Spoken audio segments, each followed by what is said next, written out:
ये भी रिकॉर्ड का हिस्सा है कि जब इस्लामाबाद के अंदर खड़े होकर धमकी दी गई है कि अगली बार हम असला लेकर आएंगे, हम ये करेंगे। स्टेट ने अगर कुछ भी किया है, मैं मानता हूं, ठीक है, स्टेट ने अगर ऐसी तैसी कर दी है, स्टेट के पास अल्टीमेट ऑप्शंस होती हैं कि एक टोले को एक जत्थे से निपटने के लिए जब आपको बार बार वार्न किया जा रहा है कि आप रेड जोन में दाखिल नहीं होंगे और आप रेड जोन में देखिए, मुझे ये बताएं, क्या उस वक्त 26 नवंबर को उनको एक एरिया प्रोटेस्ट के लिए दिया नहीं गया था? उनको कहा था कि ठीक है जी, आप वहां पर बैठे टेक्सला के पास, वहां पर बैठे, इसके बावजूद इन्होंने आगे बढ़े। फिर उसके बाद एक रेड जोन का था, एक सर्कल, दूसरा सर्कल, तीसरा सर्कल, जब उन्होंने ब्रेकआउट किया तो अल्टीमेट सोल्यूशन क्या था? क्या स्टेट इस वक्त ये करती कि ठीक है जी, आप पार्लियामेंट हाउस के अंदर घुसे, आप डिप्लोमेटिक एनक्लेव के अंदर घुसे, और हमारी स्टेट का अब भी आप देखें 9 मई के अंदर भी, हम देखें 26 नवंबर को भी देखें, तो पूरी दुनिया के अंदर एक मजाक बन के रह गया 9 मई का जो वाकया हुआ है, चाहे उसमें जो लोग भी इन्वॉल्व थे, कि पूरी दुनिया के सामने। इसी वजह से इंडिया ने पाकिस्तान पे हमला करने की जरूरत की है कि इनकी आर्मी, इनकी इस्टेब्लिशमेट, इनकी इंतजामिया, इनकी हुकूमत सब डमी है, कोई कुछ नहीं कर सकता। अगर ये चंद लोगों का टोला 9 मई की वाकयात कर सकता है, कोर कमांडर हाउस के अंदर घुस के जलाओ घिराव कर सकता है, चीजें वहां से चोरी कर सकते हैं, तो फिर इंडिया के लिए तो कोई मसला नहीं है। शहबाज साहब, ये बताइएगा कि पिछली दफा की गलतियों से सीखने के बाद इस दफा तरीके इंसाफ की ऐसी क्या स्ट्रेटजी है जिसपे वो कारकुनान को इन जलाओ गिराव से और डिफरेंट वाकयात से जो रोक सके? अच्छा, आपने 9 मई के जो सजाएं, जिनको सजाएं सुनाई गई हैं, आप उनको देखें कि सिर्फ 10% वो लोग हैं जिनके फुटेजेस मौजूद हैं, 90% वो लोग हैं जो वहाँ पे मौजूद ही नहीं थे जिनको सजाएं थी। ये अगर ऐसा है तो पिंडी में फैजुल हसन चौहान ने बयान दिया, पहले वो FIR में नामजद है, वो आज बच कैसे गया? फरूख हबीब कैसे बच गया? मतलब जो बयान देता है वो साफ हो जाता है, उनकी फुटेजेस भी मौजूद है। ये देखिए बच्चों वाली बात है, जो बयान देता है वो साफ हो जाता है, फलां फलां। बात ये नहीं है, क्या Faizul Hasan Chauhan core commander house के अंदर मौजूद थे या उनकी कोई ऐसी स्टेटमेंट फुटेजेस के अंदर सामने आई कि जलाओ घिराओ वटएवर जो भी है? हाँ, उस वक्त पार्टी का हिस्सा थे, लेकिन हर एक का अपना अपना रोल होता है। हमने ये समझना, आप इस, मुझे एक चीज बता दी है, आप इस फोरम पर इस चीज का इकरार करते हैं कि 9 मई के वाकये के मुकम्मल तौर पर हम मजम्मत करते हैं, उसमें जो इन्वॉल्व हैं, चाहे वो PTI से या किसी भी पार्टी से, किसी भी जमात से, उनको सजा होनी चाहिए। अगर PTI के किसी भी बंदे को सजा हुई है तो वो जस्टिफाइड और वो दुरुस्त है, आप मानते हैं? आप यकीनन नहीं मानते, आप उनकी भी अपीलों में जा रहे हैं। प्रॉब्लम तो यही है ना, आप ये कहते हैं कि 9 मई के वाकये के अंदर एक भी PTI का बंदा नहीं था, आप ये मानते हैं? ये कहते हैं कि जो आगे थे लीड करने वाले, देखिए अवाम थी, अवाम ने, अच्छा इस तरह तो फिर अगर आप जाते तो सुप्रीम कोर्ट पे हमले करने वालों को सजाएं हुई हैं, उनको नहीं हुई। नहीं, जब देखें जो भी इसमें इन्वॉल्व है, जो भी स्टेट के खिलाफ होगा वो गलत है।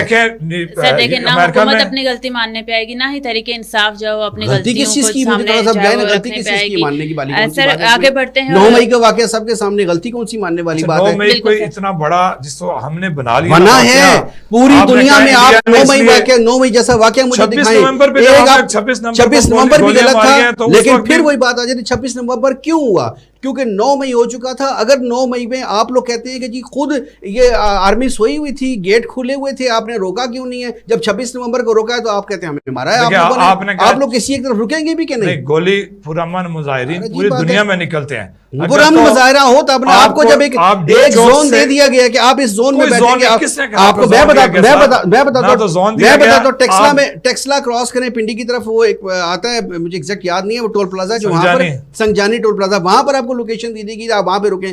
फिर आपको गोल्ला मोड़ पे लोकेशन दी कि आप वहां पे रुकें। आपको फिर कहा कि कश्मीर हाईवे पे नहीं जाना। करते करते आप डी चौक पहुंचे कि नहीं पहुंचे? अब अल्टीमेटली क्या करते हैं? आपको पार्लियामेंट हाउस के अंदर अमेरिका ने गोलियां चलाई, अपने अवाम पे नहीं चलाई। देखिए, आप अगर इस मुल्क को आगे लेके चलना चाहते तो मतलब आप यानी 100, 200, 500, 1000 या 10,000 या 20,000 बंदों का टोला आए, वो किसी भी हुकूमत को गिराने के लिए 20,000 बंदा या 50,000 बंदा पार्लियामेंट हाउस में अगर आवाम घुस जाए तो हुकूमत गिर जाती है। बिल्कुल गिरती है। अगर गिरती तो फिर वहां पे कब्जा कर लेंगे, वहां पे तोड़फोड़ वाशिंगटन में क्यों नहीं गिरी? अच्छा, आप कहते हैं पार्लियामेंट हाउस में आवाम घुस जाए, यानी आपका इरादा था 9 मई में कोर कमांडर हाउस में घुस गए, तो आप कहते हैं हमें घुसने क्यों दिया? जब आपको पार्लियामेंट हाउस में घुसने से रोका तो आप कहते हैं कि घुसने क्यों नहीं दिया? आपकी कोई एक स्टेटमेंट ही नहीं है। आपको ये पता है कि मैं पिंडी का जो मैं अनीस शाहिद हूँ, अनीस सत्ती शहीद जो है वो डी चौक में नहीं शहीद हुआ, वो कुलसूम हॉस्पिटल के पास रोड पे पब्लिक में खड़ा हुआ शहीद हुआ। उसको वहां पे स्नाइपर ने हिट किया। उसने तो नहीं पार्लियामेंट जाने की कोशिश की थी, उस बेचारे पे क्यों गोली चली? जो पिम्स हॉस्पिटल के सामने शहीद हुए उन पे जो गोलियां चली वो क्यों चली? वो तो डी चौक नहीं जा रहे थे, वो पार्लियामेंट हाउस की तरफ नहीं जा रहे थे। देखिए, आप ये जस्टिफाई नहीं कर सकते। पे जो गोलियां चलाना, इसको आप कैसे जस्टिफाई करेंगे? इस बारे में आप अपनी क्या राय? रबड़ की गोलियां चली हैं, और कितने लोग हुए हैं उस वक्त रिपोर्ट किया जाए, 250 बंदा है, 500 बंदा है, 1000 बंदा है, उस वक्त कोई ऐसी जो फुटेज या ऐसा कोई डॉक्यूमेंट्री प्रूफ सामने नहीं आया कि 250 बंदा 500 बंदा है। हाँ, चंद लोग होंगे, मैं ये नहीं कहता हूँ। जब ऐसा फायर होता है, ऐसा वार होता है, जब लोगों को भगाया जाता है, जब भी किसी की लड़ाई होती है तो 2 थप्पड़ मारे जाते हैं और 2 थप्पड़ खाए भी जाते हैं। तो ये चीजें हुई हैं। रेड जोन, एक मिनट सर, रेड जोन में आप लोग उसे, रेड जोन में आप लोग उसे, लीडर आपका वहां से भागा, दूसरी लीडर भी आपकी वहां से भागी है, लेकिन अवाम वहां पे चूंकि ज़ाहिर डेडिकेटेड थी, हम कहते हैं अच्छी बात है, डेडिकेटेड होना चाहिए, वहां पर मौजूद थी। लेकिन अब आपका लीडर मौके पे कोई मौजूद नहीं था। इस अवाम के जत्थे का अगला टारगेट क्या था? पार्लियामेंट हाउस में घुसना। अब उनको रोकने के लिए जब बार बार अनाउंसमेंट की जा रही थी कि आपके पास इतना टाइम मौजूद है, आप यहां से चले जाए वरना स्टेट अपना एक्शन लेगी, और फिर अल्टीमेटली क्या करते वहां पर? शेलिंग करते, लाठीचार्ज करते, शेलिंग भी की थी, लाठीचार्ज भी हुआ, सब कुछ हुआ, सब कुछ हुआ। कितने दिन वहां पे शेलिंग होती रही है, कितने दिन ये ड्रामा लगा रहा है वहां पे, हर रोज इस्लामाबाद को यरगमाल बनाया जाता है।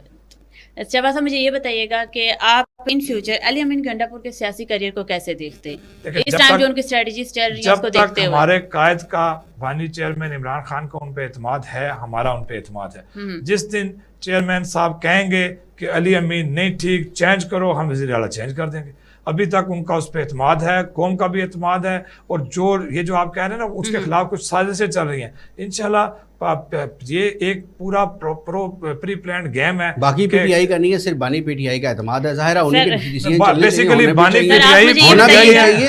तो फिर आप चेयरमैन सबको भी समझाएं ना कि वो भी एतमाद करें ना, बाकी लोग जो आपके लीडरान हैं उनको भी समझाएं ना, वो भी एतमाद करें ना। सारों की आप देखें, जब इख्तिलाफ राय एक अलग चीज होती है, फैसला होता है उस पर सारे एक पेज पे है। अभी आप देखेंगे 26 नवंबर को जो कुछ हुआ था, दोनों कहते थे हम अपनी बात मनवाएंगे, तो वो भी इख्तिलाफ राय था। देखें, एक कोशिश कर सकते हैं। बुशरा बीबी ने कहा था मैं निभाऊंगी, वो फैसला है। अलीमा खान आज भी कहती हैं जो हम कहेंगे खान साहब